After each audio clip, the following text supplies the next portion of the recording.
Explore the wisdom of the revered Narada Bhakti Sutras, a cornerstone of Hindu devotion, with His Holiness Swami Jyotirmayananda. Experience 45 enlightening lessons on the essence of Bhakti Yoga. Discover the path to pure love for God and transcend the material world. Embrace the teachings that have guided devotees for centuries. Attain spiritual perfection through devotion. Prepare to understand the depths of divine love. Find your path to spiritual enlightenment. Trust in the sutras. Follow these instructions.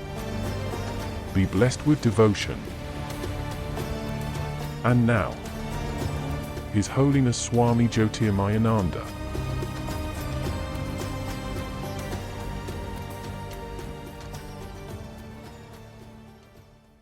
Vasudeva Sutam Devam Kansachanuramardanam Devaki Paramanandam Krishnam Vande Jagadgurum. Om. Adorations to Lord Krishna, the preceptor of the universe, destroyer of the forces of darkness, and bestower of immortality. Narad Bhakti Sutras, Sutra number 44. Presently, what is being discussed is the practical measure for developing devotion to God. In the previous sutra, Sage Narada stated that evil association must always be abandoned. Barubhal vas narakkartata, dushta sanga jani dei vidhata. Better to live in hell than live in association of wicked people. That was what Rama said to Vibhishana in the Ramayana. You know, Vibhishana was the brother of Ravana and Kumbhakarna, 3 demons. And Vibhishana abandoned his 2 brothers and crossing over the ocean came to Rama. So many subtle details are there that you have to look into the Ramayana. Vibhishana is sattva, that mode of sattva within a person, sattva guna, purity. Kumbhakarna represents tamas. Ravana represents rajas. All the gunas are there in every individual. So when your intellect says, oh, I understand it, I will move away from all wicked people and will be always with good people. But you must realize you are composed of good habits. You are composed of higher self and lower self.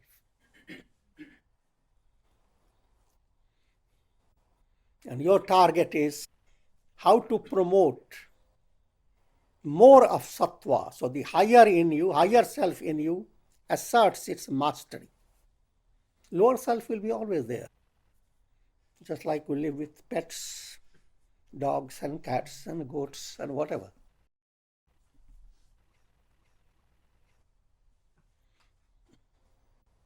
And in a more exaggerated level, there are situations in people's life. They live surrounded by people who are, say for example, terrorists, people who are very perverted, thieves, robbers, very greedy people. For that, the prayer, oh God, put me in hell somewhere. Than putting me in this congregation of wicked people. So when Vibhishana came to Rama Rama asked Vibhishana, how did you survive in association with Ravana and Kumbhakarna and all the demoniac people out there? And Vibhishana said that my stay with them was just like the roll of the tongue in the midst of 32 demons.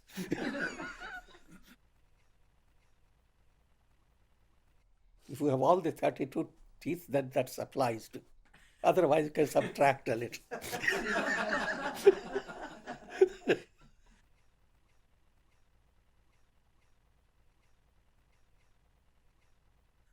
You can't relish any food unless you have the teeth and the tongue.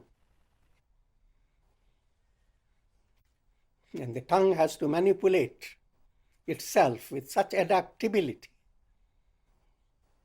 that the teeth don't take advantage of it.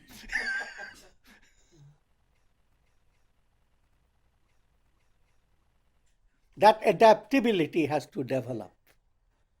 As you advance in spiritual path and develop more maturity, devotion to God, great faith, and you are backed up by impressions of mantra, prayer, and righteous deeds of life, then automatically God allows you to have that type of flexibility. You don't work hard for it. You become adaptable. Amazing adaptability must develop. Adapt and adjust. That's the great mantra that is given to aspirants when they come to the ashram. And when they seem confused, another mantra. Bear insult, bear injury.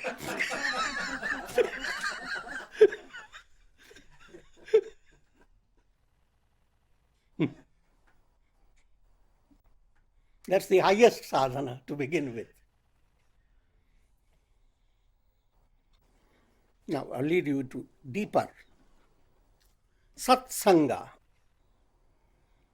Sat is truth. How to bring your mind in association with truth. Your mind is constantly shining with the light of consciousness. That consciousness is the truth, Satchidananda. And yet the mind is not enjoying satsanga. That's a big paradox.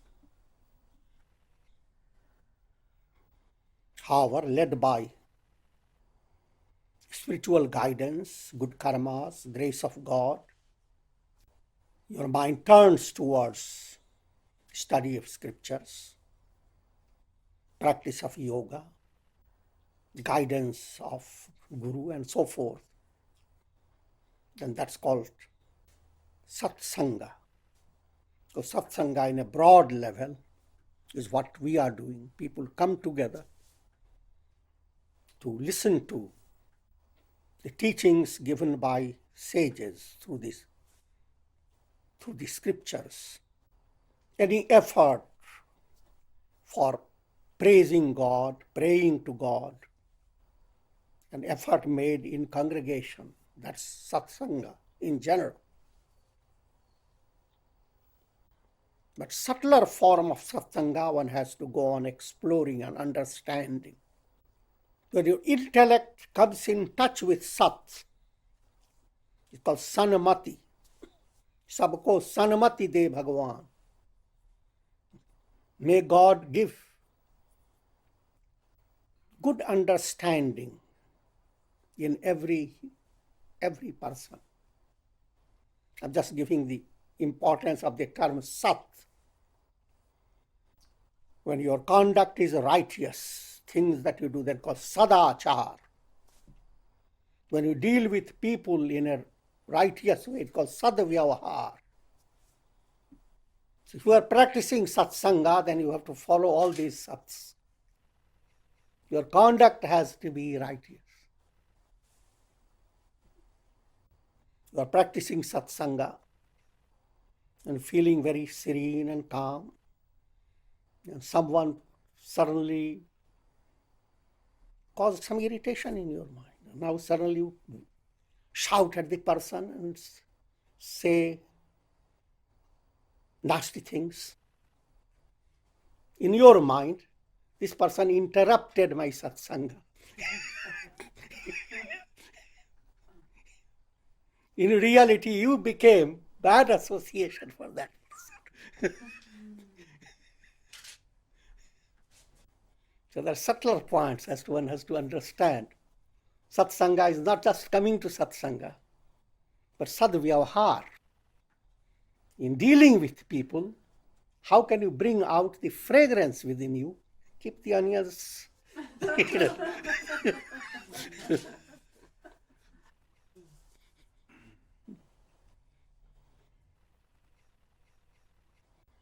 Now coming to 44th sutra, काम क्रोध मोह स्मृति भ्रंश बुद्धिनाश सर्वनाश कारणत्वात्. Narada gives the reasoning why negative association is harmful.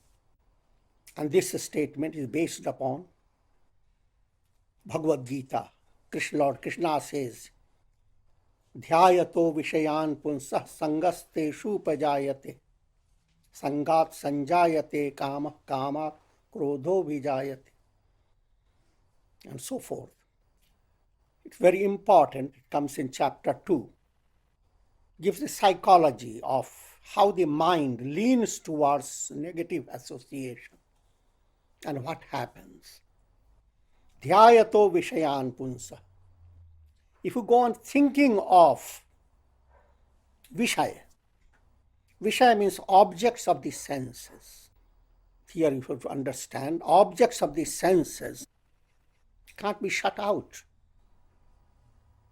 But if the senses are controlled by your mind, guided by your viveka, discriminative intellect, if the senses are kept like pet, under your control, then they are perfectly wonderful. Without the senses, you can't flourish in the world.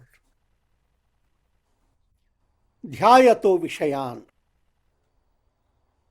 Each term, if it is elaborated, it can give you a whole class and take more time. But I'll give you some more insight. All the time, mind is involved with vishayas, objects of the senses, and mind thinking about things in the terms of time, space, all thoughts relating to past, present, and future. They are vishayas. Things that will pass away. Suppose you have the goal of meditating upon the sky, but your mind focuses on the clouds. As long as the mind is focused on the clouds, that's Vishaya Chintan. Naturally, your head will be shaky because the clouds are always moving. Away from the clouds, if the mind becomes focused on the sky, Ishwar Chintan. Ishwar Chintan and Vishaya Chintan is close together. Very difficult to separate the sky from the clouds. And the sky is completely untouched by the clouds. God is the very screen on which mind's vrittis, thought waves, project the experiences, the realities of the relative world.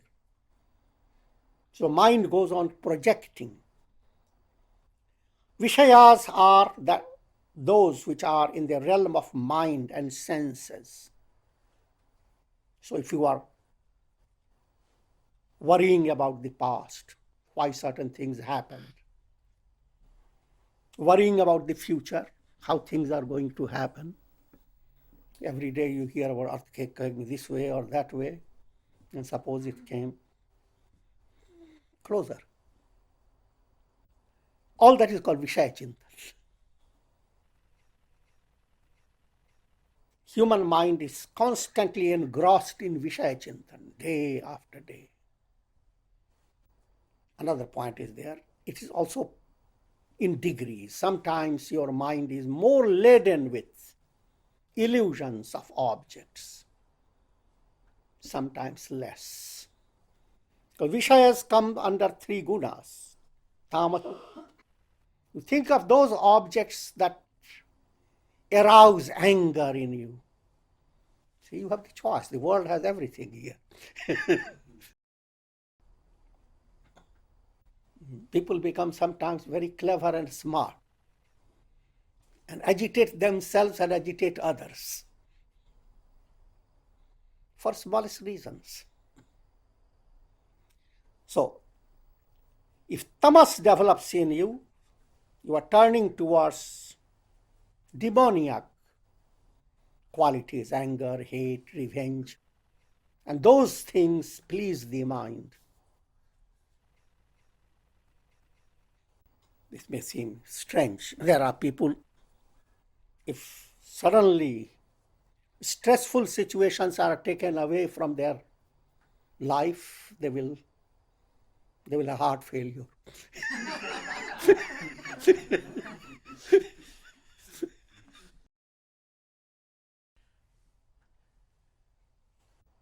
And if there is more rajas in you, Vishaya Chintan means you are thinking of fabulous experiences that you can have through your senses. So you are thinking of how to go to Paris, how to go to Switzerland, how to go to different parks, different places. Nothing is wrong if you have that project for entertaining yourself, refreshing yourself. Every place also provides you the other opportunity, the beauty of God. But if you are simply rajasic, you are just moving from one place to another. All the same experiences are available here. But the rajasic mind will rather go far away, have the same things, but given a different title. Call it by different names. Same things. If by French, they appear they are something so new you didn't know of. When sattva develops, you begin to enjoy doing good to others, seeing others happy, and seeing yourself being useful to others. That also can create attachment. But you go one step further. Sattva allows you to see divine presence in others, allows you to use people as media through which your vision, your attention is directed to God. Sattva becomes favorable. It allows you to transcend itself. Like cloud, a cloud that has become a very dark cloud is tamasic. Now, less dark is rajasic. But it becomes soft, fleecy, the light is pouring through it. The cloud becomes happy. The happier it becomes, the more light flows into it. The more light flows, thinner it becomes. The old fashioned, no weight.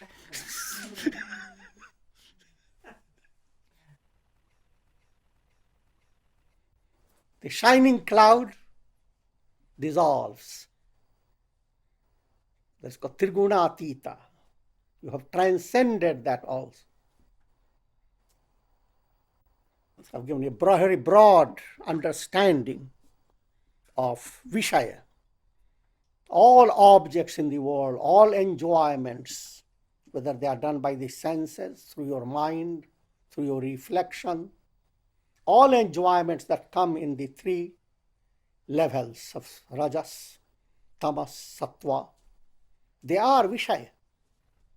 But there is a discrimination. What certain Vishaya is leading you towards God. There is spiritual association with them.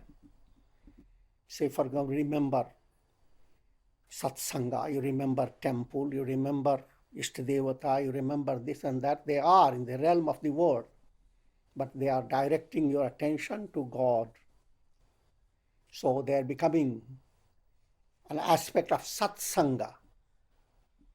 On the other hand, even the satsanga situation can be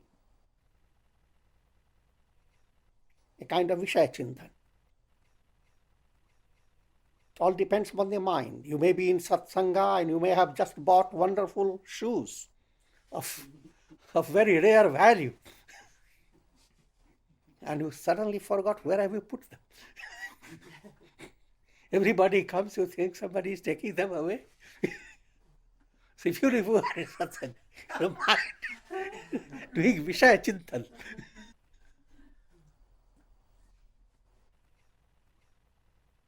These are broad words. Not to be too confused. Always come into satsanga. But go on examining your mind. Dhyayato vishayan punsa. If you go on thinking of objects that are rajasic and objects that degrade your mind, if you go on thinking of it, a mental contact develops. That is to say, mental dependence. You want to see the object.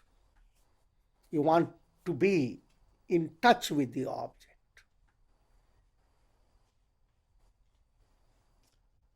Once that mental dependence has developed, there arises desire. To make this easy, always give a simple illustration. Say, for example, you have the habit of walking early in the morning. As you walk, suddenly you see somebody's garage door open and you see a wonderful car there. Your mind says, I should have a car like that. But you dismiss it.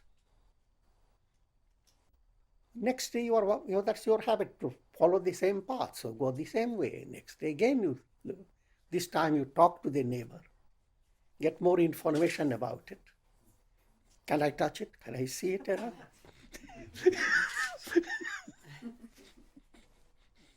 One day he said, not only can see it, touch it, I will drive you.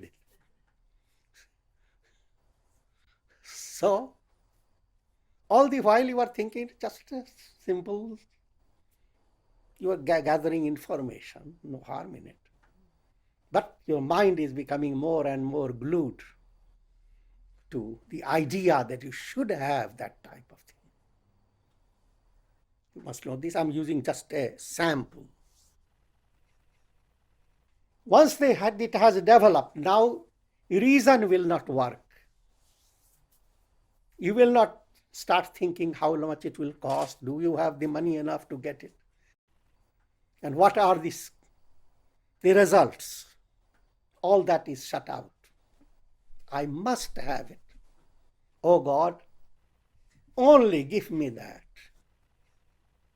This is, without it, I can't live without it. I can't sleep, I can't go to rest.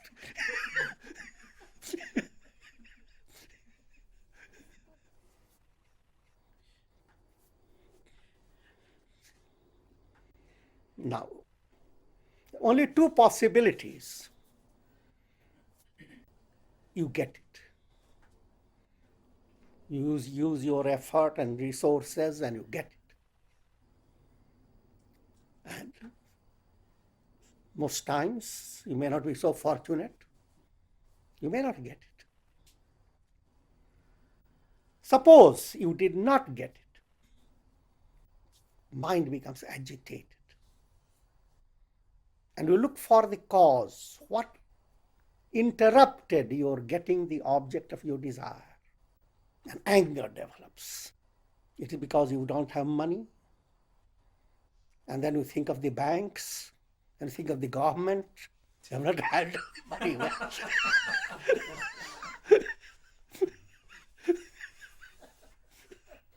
Your anger has a great dimension.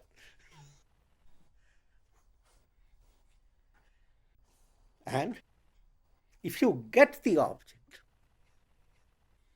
think that now that would be the wonderful thing. You get what you wanted. The majority of people consider it a great fortune. You were expecting this, you were striving for this for a long time, and you gained it. What a fortunate thing. The spiritual people are not so generous. It's not a fortunate thing. Because the moment you get the object of your desire, you become elated. Elation belongs to the same category of anger and agitation. Like cats belong to the lions.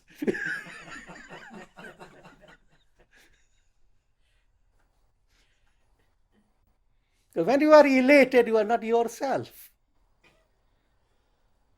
Happiness has to be as much controlled as unhappiness. Happiness is like driving a car. You have come on a slope. You don't have to do anything. Car moves by itself.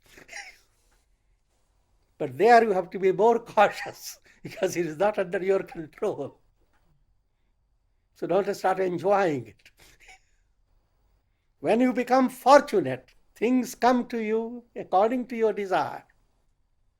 You don't know how to drive the chariot to your personality. Caution is needed.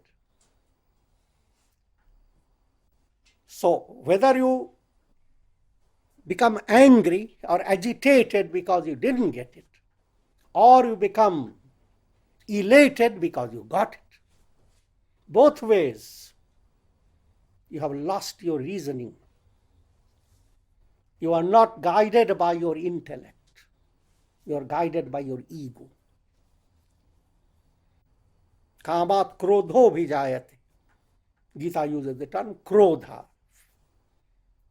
which includes the state of joyousness also. Krodhat bhavati sammoha.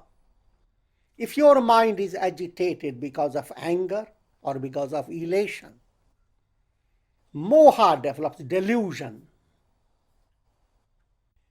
Moha means like having a blurred vision. You don't see things as they are, but the things as they are colored by your egoistic expectation. Sammohat smriti bhrama. Your memory, there is an instinctive faculty of recollection that constantly helps you.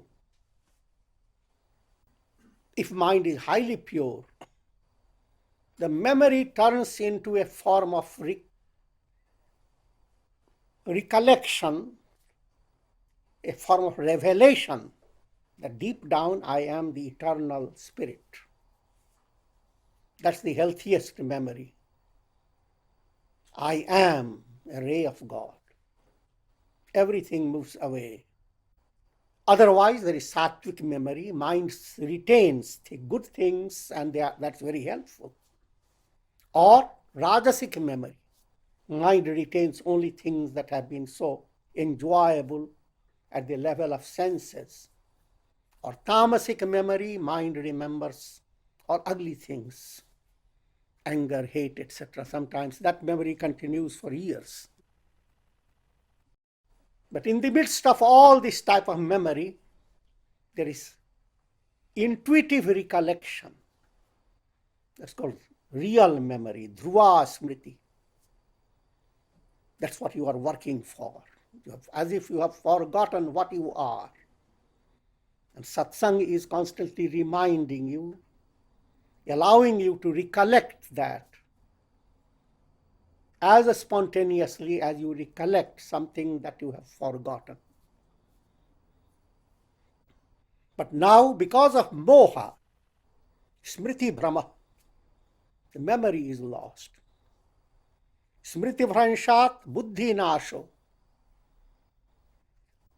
When you don't have that clear comprehension, clear memory,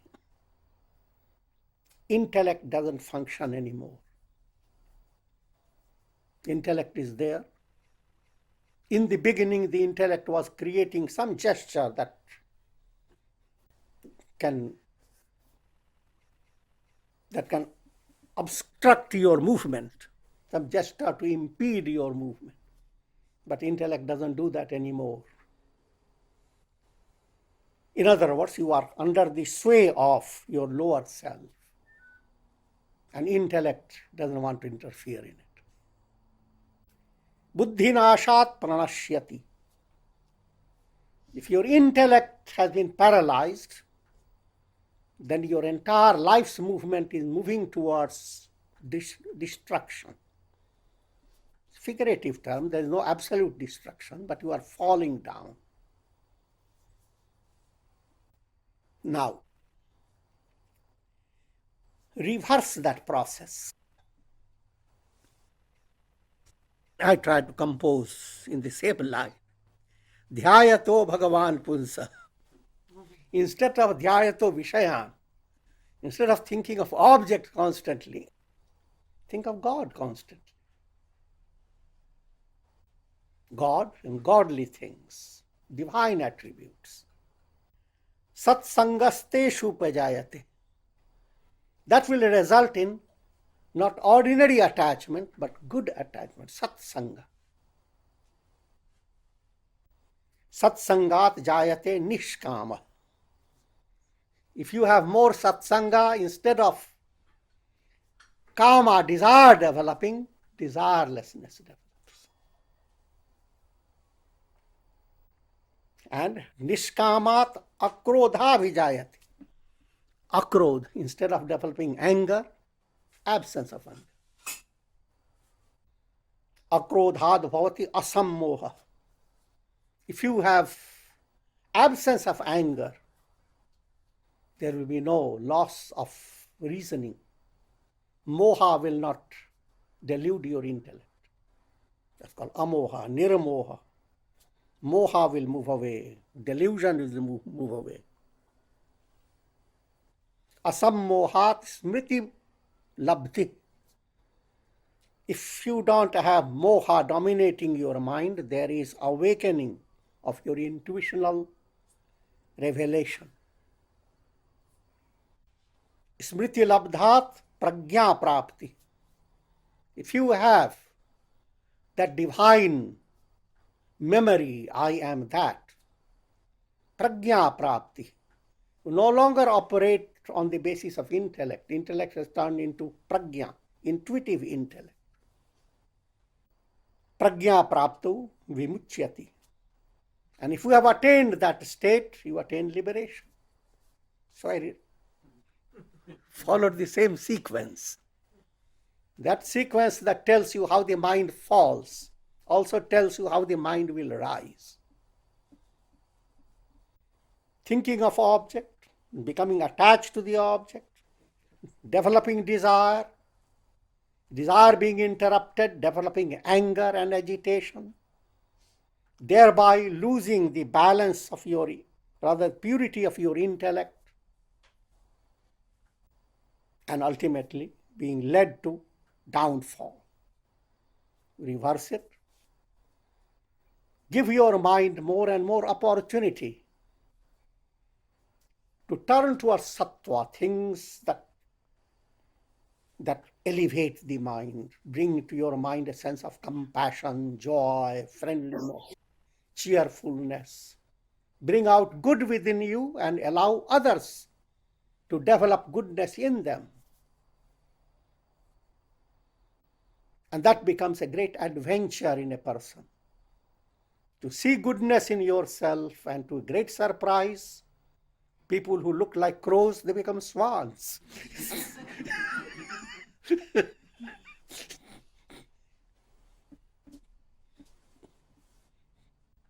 And that's a great thrill. So if your mind turns that way, then all great things begin to happen. You will not have moha. Your intellect will become bright. You will begin to view the world as a Leela of God. Your Ishvara Smaran will be constant. Because behind thinking of objects, there are countless objects. But when mind turns to God, you realize behind all objects there is only one reality. Just like you're looking at a lake. There's only one reality, the calm lake. But your attention is directed towards the reflections. Once your attention is directed to reflections, there are countless reflections. Which one? When you are thinking of Vishaya, objects of the world, they are reflections, they are not realities. Even if you attain them, it's a transient attainment. When you're thinking of God, you are thinking of all objects that have been enfolded in divine consciousness and transcended. When you wake up from your dream, your consciousness gathers up all things of your dream, puts them in a big basket.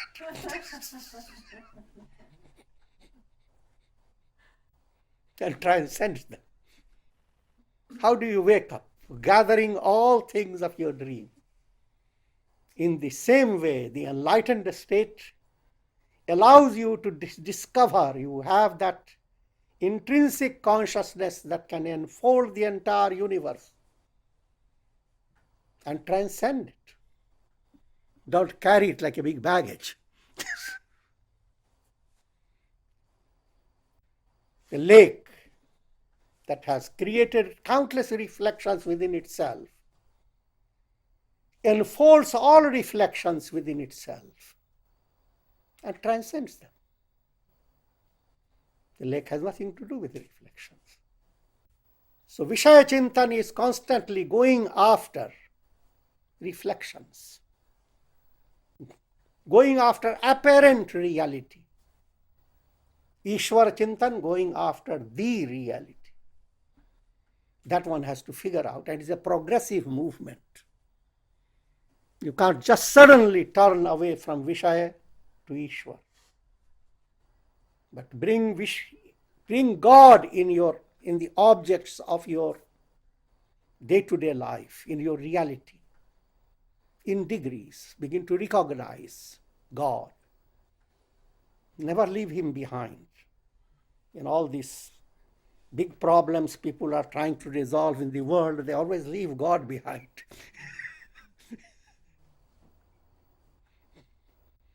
And then it's a difficult matter to solve any problem. Bring God within your life. Behind everything that you do, even a small little thing. Tooth is aching, oh God, help me. Even for any reason. Bring God more and more. So mind becomes gradually drawn to God. And that Ishvara Chintan allows you to move away from Vishaya Chintan. Move away from things that reflect in the lake. There is greater joy in just focusing on the lake itself. Move away from the drifting clouds. There is greater joy in focusing on the sky. Move away from all that is transient. And focus your mind on the eternal within you, the eternal I am. All that can be happen within seconds. It's a matter of enlightening the mind. And that's what the project is. And that's the real devotion to God. And with this we conclude. Om Shanti. Thank you for joining us on this journey of spiritual growth. It's an honor to learn from the wisdom of Swami Jyotirmayananda. As we part for now, remember, the quest does not end. Take time to reflect on today's insights and integrate them into your life.